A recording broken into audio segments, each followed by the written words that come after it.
الحمد لله الذي نحمده ونستعينه ونستغفره ونعوذ بالله من شرور أنفسنا ومن سيئات أعمالنا من يهد الله فلا مضل له ومن يضلله فلا هادي له أشهد أن لا إله إلا الله وحده لا شريك له وأشهد أن سيدنا ونبينا محمدا عبده ورسوله لا نبي بعده اللهم صل وسلم وبارك وكرم على سيدنا محمد وعلى آله وصحبه وجنوده ومن تبعه هدى إلى يوم البعث أما بعد فيا عباد الله أوصيكم ونفسي وإياي بتقوى الله فقد فاز المتقون وقال الله تعالى في كتابه المبين وهو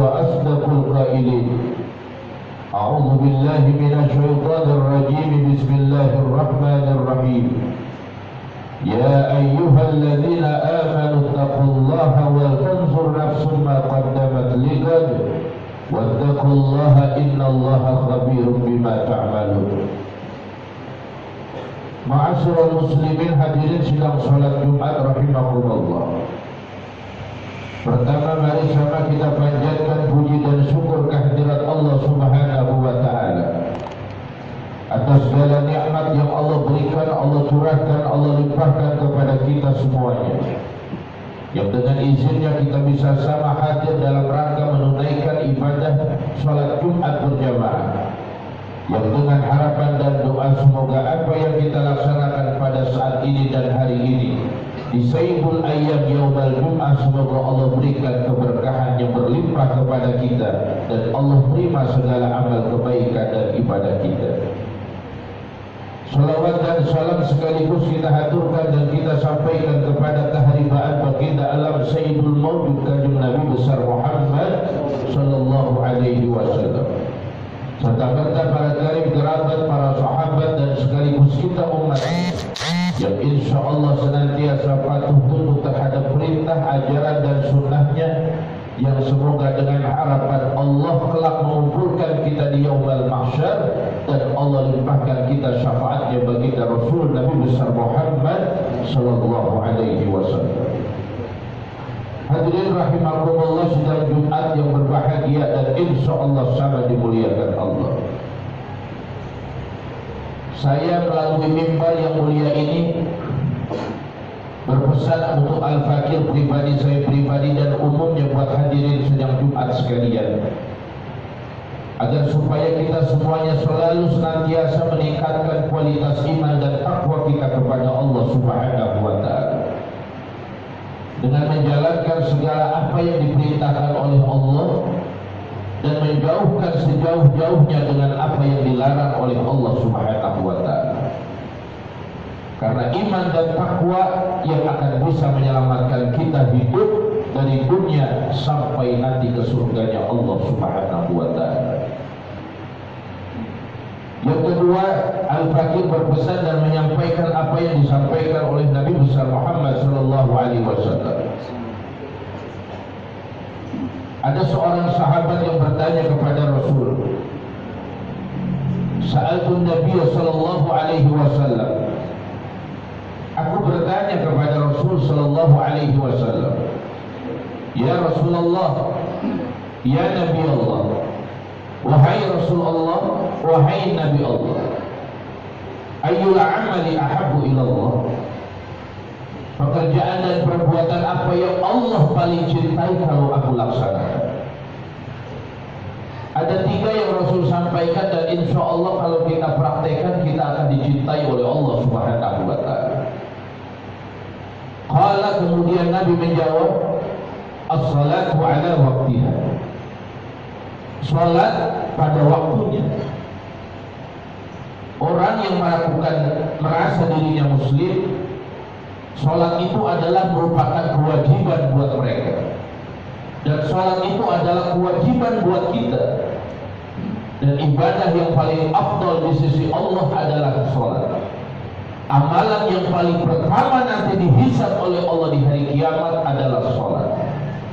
Sesibuk apapun kita bekerja, sesulit apapun kita hidup, maka sholat itu menjadi faktor utama. Jangan sampai kita menjadi orang yang meninggalkan sholat. Awwalu ma yuhassabu bihil abdu yaumal qiyamah as-sholat. Amalan yang paling pertama nanti dihisab oleh Allah di hari kiamat adalah amalan ibadah sholat kita. Makanya saudara hadirin rahimakumullah, walaupun dengan situasi kondisi pandemi seperti ini yang sampai sekarang belum berakhir, sholat jangan sampai kita tinggalkan, karena itu adalah merupakan fardu dan kewajiban dari Allah untuk kita laksanakan sebagai manusia yang diberikan kesempatan hidup oleh Allah Subhanahu wa ta'ala. Yang kedua, summa qala ya Rasulullah, summa ayu ya Rasulullah, kemudian apa lagi? Lalu Nabi menjawab, birrul walidaini, berbakti kepada orang tua.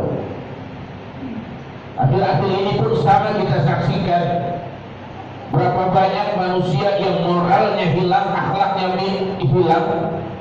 Lalu anak bisa membunuh ibunya, anak bisa memperkosa ibunya, anak bisa memenggal kepala ayahnya.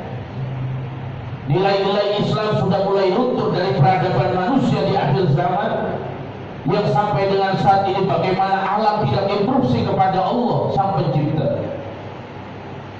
Manusia diuji dari udara, manusia ditimpa lagi dari lautan, manusia diberikan ujian lagi dari daratan. Dari segala penjuru orang diberikan musibah silih berganti yang tidak pernah berakhir. Lalu jadi pertanyaan buat kita, apakah ini semata-mata memang ujian dari Allah? Tentu tidak. Boleh jadi ini menjadikan satu teguran yang amat sangat dahsyat dan keras kepada manusia yang sudah menyimpang daripada nilai-nilai ajaran agama. Kenapa saya katakan demikian? Ya, karena kemaksiatan selalu dan selalu ada, bahkan semakin bertambah.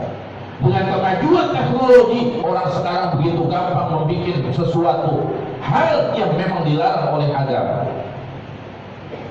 Saudara hadirin rahimakumullah, sidang Jumat rahimakumullah. Disinilah kita bisa melihat bagaimana bangsa ini bertubi-tubi diberikan hantaman yang luar biasa dahsyat. Nyawa sekarang sudah tidak ada harganya, saudara. Pandemi Covid yang terus berkepanjangan sampai detik ini pun belum berakhir. Korban semakin banyak berjatuhan. Yang sakit juga semakin banyak, tidak pernah berkurang. Doa kita sudah kerjain tiap waktu. Di setiap Jumat kita sudah doa bersama agar pandemi ini berakhir, musibah ini juga berakhir. Tapi bukan makin berakhir, tapi makin banyak orang yang menjadi korbannya. Lalu yang jadi pertanyaan, apakah doa kita tidak dijawab oleh Allah? Apakah doa kita tidak didengar oleh Allah? Apakah doa kita tidak dikabul oleh Allah? Allah sudah mendengar doa kita. Allah sudah menjawab doa kita. Allah sudah menerima doa kita. Tapi Allah punya kehendak lain yang manusia punya kehendak, tapi Allah tidak punya kehendak yang lain. Innama amruhu idza arada syai'an ay yaqula lahu kun fayakun. Fa subhanalladzi bi yadihi malakutu kulli syai'in wa ilaihi turja'un. Saudara hadirin rahimakumullah. Oleh karena itu, mari sama-sama kita tingkatkan ibadah kita. Jangan sampai kita menjadi bagian dari orang yang sekarang kita lihat nyawa mereka hilang dengan segala macam musibah dan penyakit. Karena biar bagaimanapun hidup ini paling berharga. Kita kalau diberikan hidup oleh Allah, jaga hidup kita, rawat kehidupan kita. Cuma kalau kita udah mati, kita udah gak bisa balik lagi ke dunia. Kalau kita mendapatkan nikmat kubur, kalau kita mendapatkan nanti nikmat akhirat, kalau kita bisa masuk surga. Tapi kalau Allah tempatkan kita dengan azab kuburnya, dengan siksa akhiratnya, dengan panasnya api neraka. Makanya berapa banyak nanti di akhir zaman, di akhir yaumul qiyamah, ketika manusia dimasukkan oleh Allah ke dalam neraka, apa yang mereka katakan? Ya Rabb,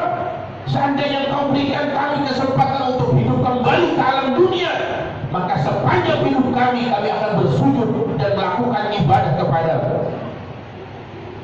Penyesalan hanya datang belakangan, dan akhirat tidak akan bisa kembali ke dunia, dan manusia nanti akan dihisab oleh Allah dengan sesuatu amal perbuatan yang pernah mereka lakukan. Maka hadis ini menjadi acuan hidup kita, bagaimana Allah akan mencintai kita dengan rasa cintanya Allah yang besar kepada kita. Fa insya Allah kita adalah min ahlul khair. Bagaimana bisa mendapatkan min ahlul khair? Jawaban yang pertama adalah sholat pada waktunya. Jangan pernah kita tinggalkan sholat, karena sholat itu adalah kewajiban yang harus kita laksanakan. Hatta yang namanya kita dalam kondisi sulit, sampai dalam kondisi sakit, maka kalau dalam yang namanya ilmu fikih ada bahasa rukhsah. Jika kamu tidak bisa melaksanakan sholat dalam keadaan berdiri, sholatlah dalam keadaan duduk. Jika kamu tidak bisa melaksanakan sholat dalam keadaan duduk, sholatlah kamu dalam keadaan berbaring. Jika kamu tidak bisa melakukan sholat dalam keadaan berbaring sekalipun, maka sholatlah dengan isyaratmu. Sampai segitunya Allah mewajibkan kita sholat. Iya, karena orang akan selamat bagaimana dinilai dari bagaimana dia melaksanakan ibadah sholatnya. Yang kedua, laksanakan kita sebagai anak yang tidak akan pernah ada tanpa adanya orang tua. Kalau kita hidup, insya Allah orang tua masih sehat, berbaktilah kepada orang tua. Kalau orang tua kita sudah meninggal, doakan, karena kewajiban anak kepada orang tua. Ketika orang tua masih hidup, kita berbakti kepada orang tua. Orang tua sudah meninggal, doakan orang tua kita semoga mendapatkan tempat yang terbaik di sisi Allah Subhanahu wa Ta'ala. Ini yang dibilang oleh Nabi, idza ma tabnu adam wa in qata amalu illa min salatin. Ketika manusia mati, ada 3 amalan yang tidak akan pernah putus. Di antaranya adalah awwaladun sholihin yad'ulah, anak yang soleh yang mendoakan orang tuanya yang sudah meninggal dunia. Percaya nggak percaya, karena urusan akhirat bukan urusan kita. Urusan alam selain dunia bukan urusan kita. Manusia punya keterbatasan. Kita mengantarkan jenazah ke dalam kubur sampai diazankan dan dikomatkan di liang lahat, setelah ditutup dengan yang namanya itu papan, dinding ari, dan kemudian ditutup dengan tanah. Sebatas itulah manusia bisa melihat yang namanya alam setelah dunia. Setelah itu, wallahu a'lam, urusan seorang jenazah kepada Sang Penciptanya. Dan itu semuanya kita akan rasakan. Kapan? Wallahu a'lam. Di mana dan bagaimana? Dan kita semuanya tidak pernah tahu. Wa ma tadri nafsun madza taksibu ghadan wa ma tadri nafsun bi ayyi ardin tamut.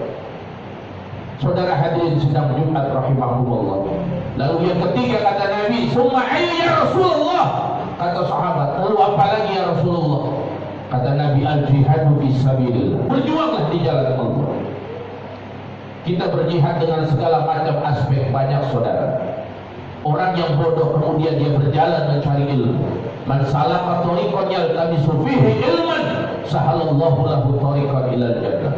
Orang yang keluar dari rumah kemudian menuju tempat menuntut ilmu, maka di situ dia berada di jalan Allah. Lalu dalam hadis yang lain Nabi katakan, man kharaja fi talabil ilmi fa huwa fi sabilillah hatta yarji'a. Orang yang menuntut ilmu dia berada di jalan Allah. Artinya orang yang menuntut ilmu itu sedang berjihad di jalan Allah sampai dia kembali pulang ke rumahnya. Kenapa demikian? Karena orang yang menuntut ilmu itu wajib hukumnya.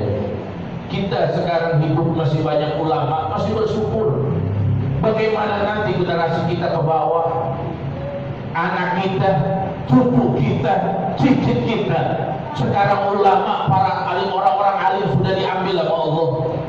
Para habaib, para kiai, para sepuh, orang-orang yang alim, ulama wal alim diangkat oleh Allah Subhanahu wa Ta'ala. Yang menjadi penerusnya belum muncul, belum ketahuan siapa, kita nggak tahu. Allah kalau nyambut ilmu itu bukan Allah ngambil dari orang yang punya ilmu kemudian diambil sama Allah, enggak saudara. Inna Allah la yaqbidul ilma intiza'an yantazi'uhu 'alan nas, walakin Allah yaqbidul ilma bi qabdil ulama. Allah kalau nyambut ilmunya bukan yang namanya nyambut dari orang yang punya ilmu kemudian diambil sama Allah, orang itu masih hidup, enggak. Tapi bagaimana Allah mencabut ilmu, kata Nabi, Inna Allah yaqbidul ilma biqabdil ulama. Allah kalau nyambung ilmu, diwafatkannya orang yang mati, orang yang punya ilmu alias para alim ulama, kemudian disitulah ilmu Allah akan hilang. Maka hari-hari ini Masya Allah, kita lihat di medsos, kita lihat di berita, para alim ulama, para habaib, para kiai, para sepuh, mereka diambil oleh Allah. Lalu penggantinya kita nggak tahu siapa.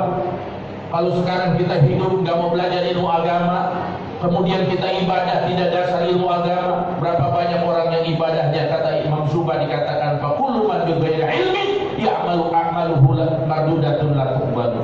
Ada orang yang ibadah tapi ibadahnya sia-sia. Ada orang yang sholat tapi sholatnya sia-sia. Kenapa? Karena mereka tidak tahu dan mengerti ilmu agama. Kenapa bisa mereka tidak mengerti dan tahu ilmu agama? Karena mereka tidak mau mengaji ilmu agama. Karena apa mereka tidak mau mengaji ilmu agama? Rasa malas, nafsu, yang kemudian mereka melupakan kewajibannya kepada agama. Saudara hadirin rahimakumullah, makna jihad itu banyak kalau kita jelasin. Berapa banyak orang yang ibadahnya, kata Imam Subah dikatakan, fakullu man bighairi ilmi ya'malu a'maluhu mardudatun la tuqbalu. Ada orang yang ibadah tapi ibadahnya sia-sia. Ada orang yang sholat tapi sholatnya sia-sia. Kenapa? Karena mereka tidak tahu dan mengerti ilmu agama. Kenapa bisa mereka tidak mengerti dan tahu ilmu agama? Karena mereka tidak mau mengaji ilmu agama. Karena apa mereka tidak mau mengaji ilmu agama? Rasa malas, nafsu, yang kemudian mereka melupakan kewajibannya kepada agama. Saudara hadirin rahimakumullah, makna jihad itu banyak kalau kita jelasin. Tapi insya Allah sekelumit apa yang saya jelaskan, bahwa jihad itu bukan hanya yang namanya kita membela kita punya agama, tapi berjihad itu bagian dari mana kita punya keluarga, kemudian kita infakkan keluarga kita nafkahkan keluarga kita didik anak-anak kita untuk menjadi anak yang baik. Itu pun bagian jihad untuk seorang bapak kepada keluarganya. Kalau kita sebagai anak, kemudian kita rawat orang tua kita dengan baik, kita biayakan hidupnya orang tua di hari rentaknya, itu pun bagian jihad seorang anak kepada orang tuanya. Lalu kita semuanya dengan masyarakat umum, ketika kita belum memahami ilmu agama, berangkat keluar dari rumah kita mengaji ilmu agama kepada para ulama, itu juga bagian dari jihad menurut agama. Banyak hal jihad dengan makna lainnya. Saudara hadirin rahimakumullah, makanya pentingnya kita belajar. Insya Allah dengan para ulama-ulama kita yang masih hidup, yang masih menjaga kealimannya, kewaraannya, insya Allah kita menjadi umat yang insya Allah sebagai umat yang terbaik di sisi Allah Subhanahu wa Ta'ala. Mudah-mudahan 3 pesan yang disampaikan Rasulullah, yang Al-Fakir sampaikan melalui mimbar yang mulia ini, bermanfaat buat kita semuanya insya Allah. Pertama, mari sama-sama tunaikan ibadah sholat untuk sebaik-baiknya dalam waktu yang seawal-awalnya. Yang kedua, berbaktilah kepada orang tua kita, baik yang masih hidup dengan mendoakan orang tua kita pun yang sudah meninggal dunia. Yang ketiga, mari sama-sama pelihara kita punya agama, perbaiki kita punya perbuatan, rawat kita punya hidup, baik hidup kita, keluarga kita, untuk sama-sama kita berjuang, berjihad di jalan Allah Subhanahu wa Ta'ala dengan 3 poin yang Rasul sampaikan kepada kita. Semoga Allah hindarkan dari kita dari segala musibah, malapetaka, bencana yang sedang terjadi. Allah sehatkan badan kita, Allah panjangkan umur kita, Allah mudahkan rezeki kita, Allah murahkan rezeki kita, Allah panjangkan umur kita, Allah hindarkan kita dari segala wabah, musibah yang sedang terjadi. Dengan doa harapan kita semua tidak lain, semoga bangsa ini diberikan keselamatan dari segala wabah, anak-anak bangsa diberikan kesehatan dari segala virus, dan semua diberikan kesehatan lahir dan batin. Semoga bangsa kita juga menjadi bangsa baldatun thayyibatun wa rabbun ghafur. Amin ya rabbal alamin. Barakallahu li wa lakum fil Qur'anil 'azim wa nafa'ani wa iyyakum bima fihi minal ayati wa dhikril hakim. Aqulu qawli hadha li wa lakum wa li sa'iril muslimina wal muslimat wal mu'minina wal mu'minat fastaghfiruhu innahu huwal ghafur.